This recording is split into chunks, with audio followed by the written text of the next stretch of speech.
في قصص بتكون قصيرة بس تفضل تعيش جواك سنين، قصص تخلص في ساعة لكن وجعها يفضل ساكن جواك. وحلقة النهاردة من بوك بايتس بالعربي عن واحدة من أكتر الروايات البسيطة والموجعة، رواية عن الفئران والرجال للكاتب الأمريكي جون شتاينبيك. أنا مالك، ودي مش قصة بطل ولا قصة حب ولا حتى قصة انتصار. دي حكاية عن اتنين، واحد منهم شايل التاني وبيمشوا مع بعض في طريق ما فيهوش آخر. الرواية بتحكي عن جورج وليني. جورج راجل عادي بسيط، عقله صاحي ولسانه دايما بيحسب، وليني ضخم طويل قوي جدا بس عنده عقل طفل.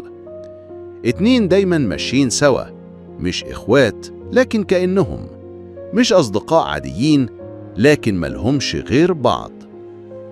وليني بيحب يلمس الحاجات الطرية، الشعر الفار والفساتين، بس ما يعرفش يتحكم في إيده. وبيحب يسمع جورج بيحكي له الحكاية، نفس الحكاية، حكايتهم هما إنهم هيشتروا مزرعة صغيرة فيها أرانب وليني هيربيهم. كان بيقول له قول لي يا جورج، قولها تاني، وجورج يبتسم ويحكي. وكان ده كفاية يخلي ليني يضحك زي طفل. بس الحياة ما بتمشيش على قد الحكايات.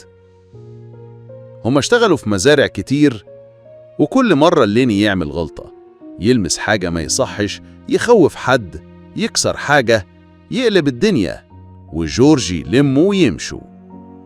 لحد ما راحوا مزرعة جديدة وبدأت الدنيا تديهم أمل.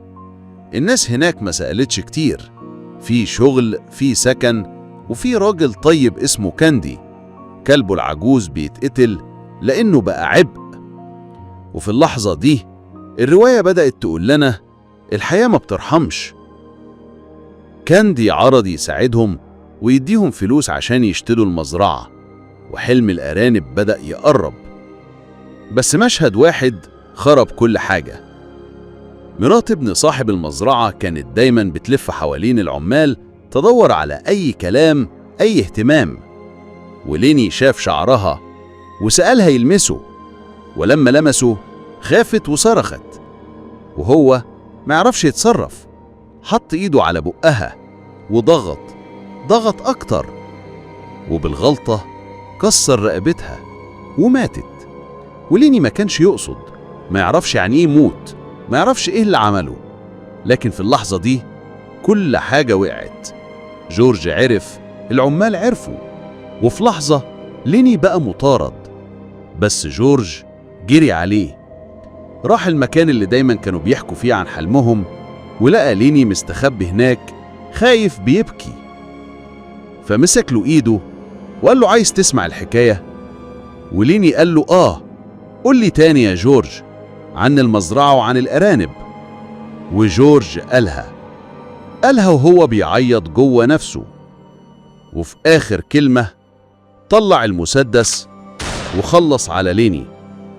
قتل صاحبه بإيده، مش عشان بيكرهه، لأ، عشان بيحبه، عشان ينقذه من مصير أبشع، من نظرات الناس، من الغضب، من الإعدام. دي كانت النهاية، وجورج فضل واقف لوحده. الحلم اختفى، والرواية قالت لنا مش كل الناس ينفع لهم الحلم. في ناس طيبين بس الدنيا ما بترحمهمش، في ناس أذكياء بس الطيبة جواهم بتموت لما يحاولوا يعيشوا. عن الفئران والرجال، رواية عن الوحدة، عن العبء، عن الضعف، عن إنك تحب حد بس تحس دايما إنك لازم تحميه من نفسه. رواية بتقولك في الحياة مفيش عدل، بس في قلوب بتحاول. أنا مالك، ودي كانت الحلقة الثامنة من بوك بايتس بالعربي.